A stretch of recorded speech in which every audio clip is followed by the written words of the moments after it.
Hello friends, आज हम SST का 6th chapter the 4 domains of the earth करेंगे। पहले मैं आपको बताऊंगा डोमेन्स होते क्या है। डोमेन्स वो होते हैं जो 4 पार्ट होते हैं धरती के, उसको हम क्या कहते हैं? डोमेन्स कहते हैं।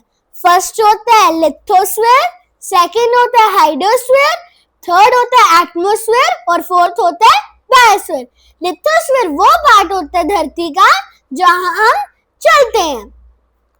हाइड्रोस्फीयर वो पार्ट होता है धरती का जहां वाटर होता है, like oceans, river, lakes etcetera.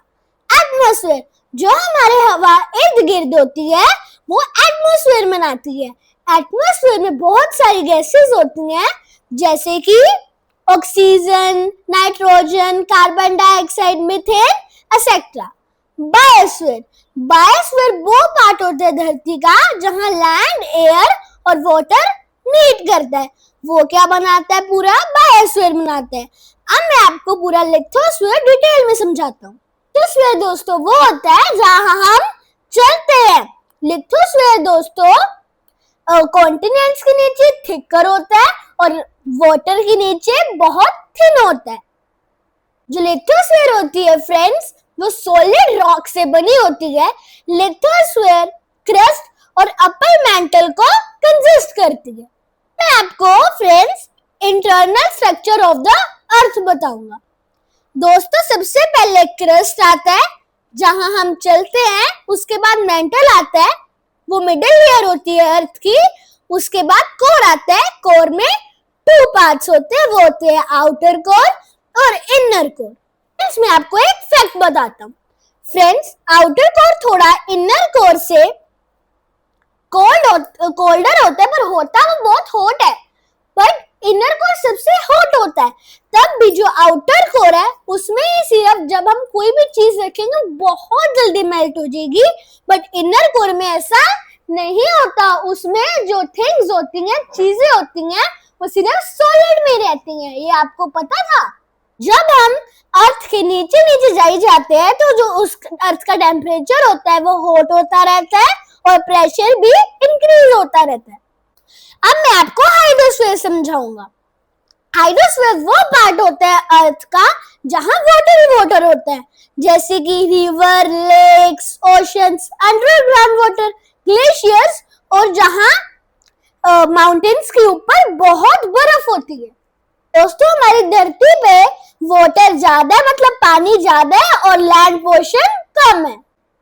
इसलिए हमारी धरती को ब्लू प्लेनेट बोला जाता है, क्योंकि उसमें 71% ऑफ वाटर पाया जाता है और 29% ऑफ लैंड पाया जाता है। वाटर मूव इसलिए करता रहता है क्योंकि उसके 2 मेन फैक्टर्स हैं, वो है इवेपोरेशन एंड कंडेंसेशन। मैं आपको अब इवेपोरेशन और कंडेंसेशन समझाऊंगा। मैं आपको पहले इवेपोरेशन समझाऊंगा। इवेपोरेशन वो प्रोसेस है जब वाटर वेपर्स में चेंज हो जाता है जब उसे हम हीट करते हैं। अब मैं आपको इवेपोरेशन के एक एग्जांपल बताता हूँ। जब हम वेट क्लॉथ सन के सामने रखते हैं तो वो ड्राई हो जाते हैं। कभी आपने वो नोटिस किया वो ड्राई क्यों होते हैं? वो ड्राई इसलिए होते हैं क्योंकि उसमें भी इवेपोरेशन का प्रोसेस होता है। जब सन की रेस क्लॉथ्स पे जाती है, सन क्या होता है? हॉट होता है। तो जब सन की रेस क्लॉथ्स पे जाती है तो जो ड्राई मतलब जो वेट क्लॉथ्स होते हैं, जो उसमें वाटर होता है, वो इवेपोरेट हो जाता है और हमारे क्लॉथ्स क्या हो जाते हैं? ड्राई हो जाते हैं। मैं आपको दोस्तों कंडेंसेशन समझाऊंगा। कंडेंसेशन इवेपोरेशन के पूरा ऑपोजिट है।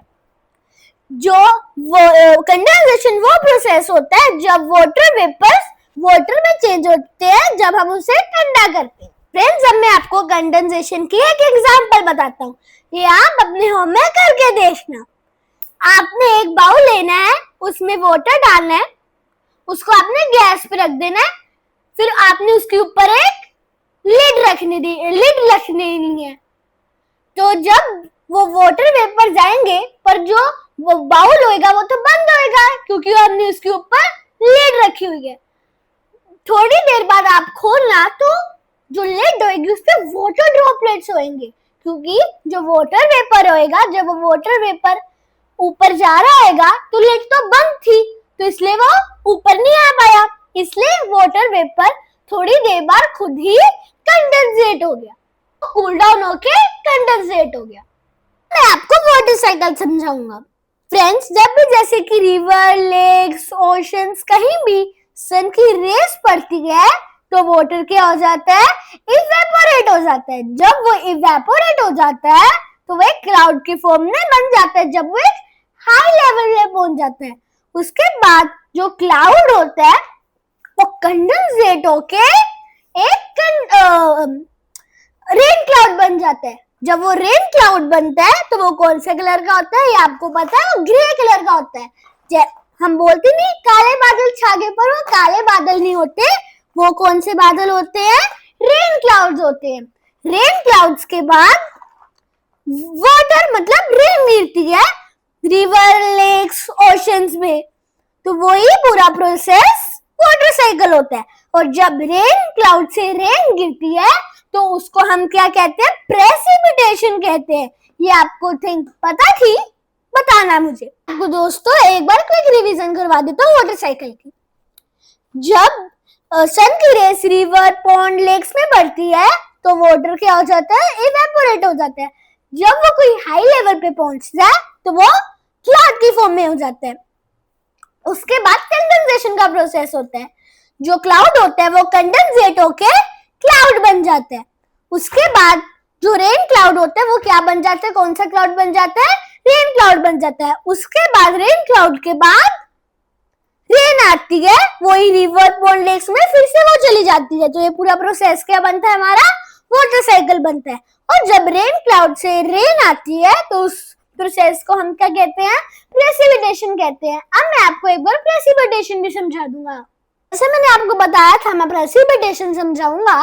प्रेसिपिटेशन वो होता है जब रेन क्लाउड्स बहुत हैवी हो जाते हैं, जब उसमें से रेन निकलती है तो उसे क्या हम कहते हैं, प्रेसिपिटेशन कहते हैं। अब मैं आपको एटमॉस्फेयर बताऊंगा। एटमॉस्फेयर वो होता है जो हमारी हवा इर्द गिर्द होती है, वो क्या बनाती है, एटमॉस्फेयर बनाती है। फ्रेंड्स, एटमॉस्फेयर में बहुत सारी गैसेस पाई जाती हैं, जैसे कि carbon dioxide, hydrogen, helium, argon, oxygen, nitrogen etcetera. दोस्तों, ये आपको पता था नाइट्रोजन सबसे ज्यादा होती है, कितनी होती है, वो 78% पाई जाती है। और उसके बाद सबसे ज्यादा गैस ऑक्सीजन आती है, वो कितनी पाई जाती है, 29% पाई जाती है। जब हम इसको ऐड करेंगे तो हमारा 99% आएगा, 1% मिसिंग। जितनी भी गैसेस होगी जैसे कि carbon dioxide, hydrogen, helium, argon, ये सारी मिला के 1% पाई जाती है। जो हमारा एटमॉस्फेयर है वो हमें सन की रेस से प्रोटेक्ट करता है। हमें एटमॉस्फेयर सन की हार्मफुल रेस से प्रोटेक्ट करता है। वो कौन सी रेस होती है, अल्ट्रावायलेट रेस। वाटर वेपर्स हमारे एटमॉस्फेयर का टेम्परेचर कंट्रोल करके रखते हैं। वैसे ही हमें एटमॉस्फेयर के बिना हम नहीं जी सकते, हमारी लाइफ इम्पॉसिबल। वाटर वेपर्स जो हमारे एटमॉस्फेयर में होते हैं वो हमारे कोई भी प्लेस का टेम्परेचर कंट्रोल करके रखते हैं, जिससे फॉर्मेशन होती है रेनफॉल की। इसलिए एटमॉस्फेयर के बिना हमारी लाइफ पॉसिबल नहीं है। जो बायोस्फीयर होता है उधर लिविंग बीइंग्स रह सकते हैं सर्वाइव करने के लिए। अगर आपको मेरी दोस्तों वीडियो पसंद आई हो तो लाइक करें, शेयर करें, सब्सक्राइब करें, बेल आइकन को दबाना ना भूलना। Bye bye.